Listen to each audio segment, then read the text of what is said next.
नमस्कार दोस्तों, welcome back to our channel. Friends, मैं आप सबका अपने चैनल स्टॉक्स फॉर लाइफ पे बहुत स्वागत करता हूं। वेलकम टू एसटीफिल परिवार। दोस्तों, बात की जाए, हम लोग का शाम को एक वीडियो आता है स्टॉक फटाफट या न्यूज़ फटाफट, जहां पे वीडियो एक चर्चा ने कौन स्टॉक में क्या न्यूज़ आ रही है और क्या बेस्ट बैंक लेवल इमर्ज हो रहा है। लेकिन दोस्तों, आज की वीडियो काफ़ी स्पेशल है क्योंकि इसमें लॉकडाउन को लेकर न्यूज़ हमें देखने को मिल रही है। पूरा लॉकडाउन है या फिर नहीं है, ये तो बात की बात है, लेकिन न्यूज़ तो कवर करनी ही पड़ेगी। और खास बात दोस्तों, मैंने 15 स्टॉक कवर किया है, जहाँ पे आपको बाइंग लेवल्स बताऊंगा भी किसको अवॉइड करना है, किसको खरीदना है, कुछ स्विंग ट्रेड कॉल भी है, तो आपको बहुत ही हेल्प मिलेगा। वीडियो के एंड तक बने रहे। और दोस्तों, लॉकडाउन को लेकर जो न्यूज़ हमें देखने को मिल रही है, सेंटिमेंट खराब है, ऑक्सीजन नहीं है, तो अपने आप में ही चिंता वाला विषय तो है। तो क्या शेयर मार्केट फिर से क्रैश होगा 2020 की तरह? तो मैंने अपना अनबायस्ड पर्सनल ओपिनियन शेयर कर दिया है, जाके ज़रूर देखिए। मैंने कुछ ऐसा पॉइंट्स डाला है जो कहीं नहीं मिलेगा, तो इस वीडियो को दोस्तों जाके ज़रूर देखें। Now without delaying any for time, let's begin. तो भाई, डेली जो चेंजेस इन कोरोना वायरस है वो दिन पर दिन बढ़ते जा रहा है। अगर आप देखें तो अपने आप में ही बहुत ही चौंकाने वाला, डराने वाला हमें न्यूज़ देखने को मिल रहा है। पर डे की बात की जाए तो 2 लाख से भी ऊपर केसेस देखने को मिल रहे हैं। और 7 डे का जो एवरेज है, हर दिन 2 लाख केसेस, तो अपने आप में ही एक बहुत ही ज़्यादा स्पाइक देखने को मिल रहा है। और इसी बीच में दोस्तों, जो हेल्थ केयर सिस्टम है उसका फेलियर देखने को मिल रहा है। बीइंग एन इंडियन, मैं ज़रूर चाहूँगा कि गवर्नमेंट इसको फोकस करे और नेक्स्ट टाइम ये गलती बिल्कुल भी ना करे। बिकॉज मैं देख रहा हूँ बहुत जगह बेड्स नहीं है, बहुत जगह ऑक्सीजन नहीं है। तो जी हाँ दोस्तों, हमें अपना जो हेल्थ का सिस्टम है उसको सुधारना बहुत ही ज़रूरी है। मैं देखता हूँ कि जो पेशेंट हैं कोरोना के पैंडेमिक की वजह से, वो बहुत ज़्यादा परेशान हो गए हैं। और ख़ासकर दोस्तों, मेरा भी एक फ्रेंड है, तो उनके फादर ने डिमाइस में, उनका फादर का डिमाइस हो चुका है इस कोरोना की वजह से भी। तो मुझे समझ में आ रहा है कि हालात कैसे हैं। तो इसी बीच में तो कोरोना के केसेस बढ़ रहे हैं, तो चलिए लोग रिकवर तो हो रहे हैं, लेकिन उसी बीच में हेल्थ का सिस्टम उसका फेलियर है। और इसी के बीच में हमें लॉकडाउन जैसे सख्त कदम देखने को मे भी मिल जाए। गाइस, ऐसा मैं नहीं बोल रहा हूँ, ये मेरा पर्सनल ओपिनियन नहीं है, न्यूज़ है तो मैं न्यूज़ को कवर कर रहा हूँ। ये दोस्तों सीएम है कहाँ के? दिल्ली के सीएम अरविंद केजरीवाल जी। तो क्लियर कट दोस्तों, अगर आप देखें, day after chief minister Arvind Kejriwal announce a weekend curfew in the national capital to break the chain of कोविड-19 transmission, Confederation of All India Traders (CIT) domestic traders body asked the Delhi government to impose a complete lockdown for at least 10 days to bring the situation under control. The time has come to take a strong step in order to curb the rapid outbreak, and a complete lockdown for at least 10 days in order to break the chain seems the right thing to do। तो आप देख सकते हैं clear कर दोस्तों, पहले government lockdown लगाना चाहती थी, लेकिन अब जो है ट्रेडर बॉडी हो गए, लोग हो गए, जनता हो गए, वही चाहते हैं कि लॉकडाउन लगे। बिकॉज जो सही में अपने नियर वंस को खो रहे हैं, तो अपने आप में ही बहुत ज़्यादा एक सैड वाली फीलिंग आती है। तो इधर पे अगर आप देखें तो हम लोग शॉर्टेज से जूझ रहे हैं, और सही में दोस्तों ये बहुत ही अहम टाइम है। तो इधर पे अगर आप देखें तो पीएम मोदी या फिर सीएम जो भी है, वो अर्ज कर रहे हैं, सीएम अर्ज कर रहे हैं पीएम से, और पीएम अर्ज कर रहे हैं अपने देशवासियों से, और खासकर बाहर के मंत्रियों से भी, कि कुछ सपोर्ट मिले। तो इधर पर अगर आप देखें तो कोरोना से ज़्यादा दोस्तों इधर पे हमें जो हेल्थ केयर फेलियर है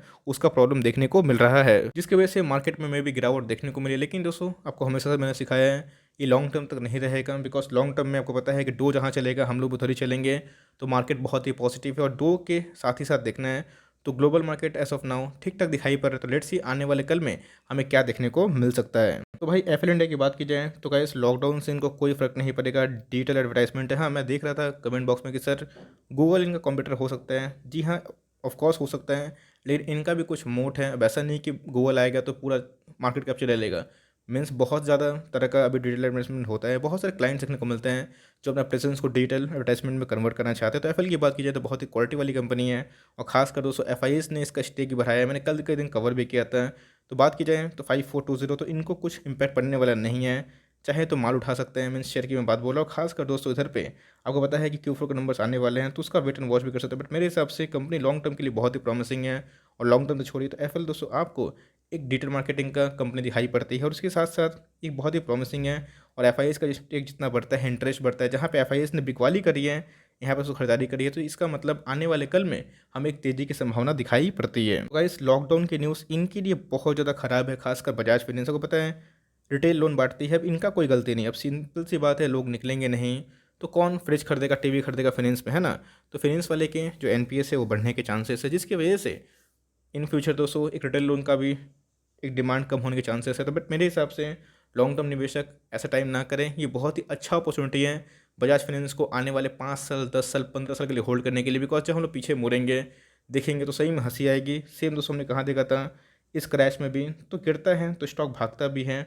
हमें ये देखना है कि कंपनी कैसा करती है। तो जी हाँ, उस कंपनी बहुत ही अच्छी है, तो जितना गिरे तो आपका एमओएस बढ़ जाता है। 4600 के लगभग दिखाई पड़ता है। इसको सस्टेन नहीं कर पाया तो 4450 आपका फर्स्ट जीडीटी लगा के रख सकते हैं, फॉलोड बाई 4250 और उसके बाद एक्सट्रीम केस में 4000। तो ये आपके 3 लेवल्स हो सकते हैं जहाँ पे आप थोड़ा थोड़ा टुकड़े में निवेश कर सकते हो। और बजाज फाइनेंस को बिल्कुल भी इग्नोर ना करें, क्योंकि दोस्तों आने वाले 5 साल में ये किस्मत बदल सकता है, इतना कैपेसिटी है। अब कंडीशन देखिए तो भाई इनके अकॉर्डिंग नहीं है तो कोई कुछ नहीं कर सकता, बट हाँ अच्छे स्टॉक को सस्ते भाव पे खरीदिए, बल्क निवेश मत करिए। आपकी सैलरी आती है, कहीं ना कहीं से पैसे जरूर आते होंगे, ऐसा भी करिए अगर वो कंपनी पसंद है तो। बहुत लोग बोल रहे हैं कि बैंक या एनबीएफसी को अवॉइड करो, ऑफ कोर्स कर सकते हैं, ये उनके लिए है जो शॉर्ट टर्म ट्रेडर है, ध्यान रखिएगा। Because short term trader level से काम करते हैं, लेकिन long term trader, long term निवेशक आराम से अपने प्लान से काम करते हैं। तो आपके पास इनफ टाइम है, जितना निचले लेवल पे गिरे उतना दोस्तों बजाज फाइनेंस को एकोमोडेशन करना है, इस बात को ध्यान देके चलें। एवेन्यू सुपरमार्ट में दोस्तों एक नेगेटिव इंपैक्ट देखने को मिला है, बिकॉज वीकेंड कर्फ्यू लॉकडाउन से इसेंशियल सर्विसेज चालू है, लेकिन एवेन्यू सुपरमार्ट के बहुत सारे स्टोर्स देखने को मिलते हैं जो और सभी प्रोडक्ट्स बनाते हैं। तो Q4 के नंबर्स मोरलेस फ्लैट आने की उम्मीद है और 3000 नीचे ट्रेड कर रहा है, बट कोई दिक्कत नहीं है, बहुत ही अच्छी कंपनी है। वैल्यूएशन तो महंगी है, लेकिन मोनोपोली टाइप का बिजनेस हमें देखने को मिलता है, मीन्स एक मोट रहता है। अगर आप देखें 200 का पी पे है, लेकिन अपने आप में ही 1 लाख करोड़ से ऊपर की मार्केट कैप दिखाई पड़ती है। तो बहुत शानदार कंपनी है, निचले भाव पे मिल रहे हैं, तो इसको भी चाहे तो अपने डाटा पर रख सकते हैं। डेफरी कंपनी है, अगर आपको कंपनी पर भरोसा है तो जी हाँ दोस्तों, एवेन्यू सुपरमार्ट भी बहुत ही स्टेबल स्टॉक है और लॉन्ग टर्म का एक अच्छा खासा बेट बन सकता है। वैसे एमटीआई टेक्नोलॉजी की हमें नई लिस्टिंग देखने को मिली थी, उसके बाद एक गिरावट देखने को मिली। दोस्तों मैंने बहुत बार कवर भी किया है, फिर भी मैं रिक्वेस्ट देखता हूँ तो मैं कवर कर देता हूँ। तो एमटीआई की बात की जाए तो बहुत ही शानदार कंपनी है, और इधर पे आप देखें तो आपके लिए निचले लेवल पे आने से एक अपॉर्चुनिटी बनती है। कंपनी बहुत ही प्रॉमिसिंग है, फाइनेंशियल्स काफ़ी अच्छे हैं, लिए हुए हैं तो लॉस मत निकलेगा, और लेना चाहते हैं तो 900 के अराउंड एक बाइंग जोन हो सकती है। पीवीआर दोस्तों अभी स्ट्रिक्टली अवॉइड करें, बिकॉज जैसे हमने बताया कि इनका तो जो ख्याल आता है दोस्तों गवर्नमेंट को, फिर किसी को सबसे लास्ट में आता है। तो पीवीआर हो गए, आइनॉक्स हो गए, अभी भी दोस्तों मुझे लगता है कि पेन बहुत बाकी है, और जिस हिसाब से मार्केट में सेंटिमेंट और भी ख़राब हो रहे हैं। एग्जैक्टली दोस्तों मैंने आपको बहुत दिन पहले पीवीआर का लेवल्स कुछ बताया था, 1050, आपको अच्छे से याद होगा, 1030 ही बताया था दोस्तों एक्सट्रीम केस में। हाँ अब कंडीशन चेंज होगा तो उसी हिसाब से लेवल भी चेंज होता है।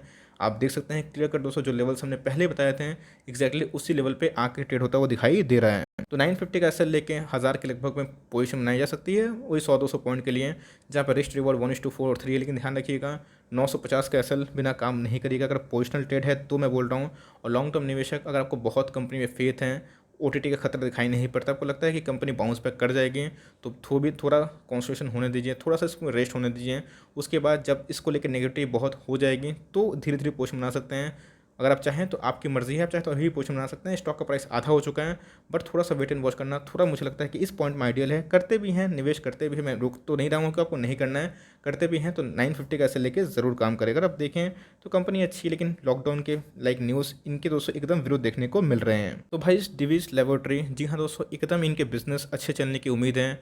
खासकर ये हो गए, और भी बहुत सारे फार्मा के स्टॉक्स हैं, बिकॉज गवर्नमेंट ने अर्ज भी किया है कि आप सब जितना भी प्रोडक्शन है उसको बढ़ा दें। तो डिवीज लैब दोस्तों चाहे तो बाइंग कर सकते हैं, बहुत ही क्वालिटी स्टॉक है, मेरे पोर्टफोलियो का स्टॉक है, एकदम भरोसेमंद स्टॉक है। लॉन्ग टर्म में डेफरी कंपनी आप समझ सकते हैं, बहुत ही बड़ा वेल्थ क्रिएटर। डिवीज लैब आपके एकदम रडार पे होना चाहिए, चाहे तो अवॉर्ड या फिर जो हेल्थ केयर के अपोलो हो गए, खासकर दोस्तों लाइक डॉक्टर लाल पैथलैब हो गए, मेट्रोपोलिस हो गए, इन सभी आपकी कड़ी नज़र ज़रूर होनी चाहिए। तो गाइस बहुत लोग पूछ रहे हैं कि सर क्या आरटी ड्रग्स में फिर से तेजी आएगी? यस ऑफ कोर्स आ सकती है।